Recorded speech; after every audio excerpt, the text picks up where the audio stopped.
In this video, we are going to discuss about service continuity management process. So what is service continuity management? Service continuity management, by definition, if you go, recovering from disaster as per agreed and applicable SLA. So that means whenever a disaster or a issue occurred and we are not able to access the services or disruption to the services, so recovering from that disaster and as per the agreed and applicable SLAs with the vendors or with the internal teams. So coming to the objectives of service continuity management. So to create and manage IT service continuity and recovery plans. So for every disaster or if every issue occurred, we will be having some recovery plans, and also before the disaster we will be having some continuity plans. That means the plans, like, take an example, if you have an internet service provider who is providing service with 1 Mbps of speed.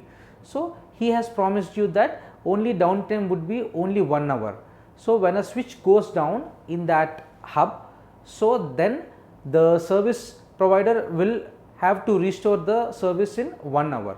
So this is called downtime, and also he should look after the continuity plan as well. So the downtime plan is nothing but the recovery plan, as well as for the continuity plan he should be managing a separate switch in different location so that this data can be accessed from there.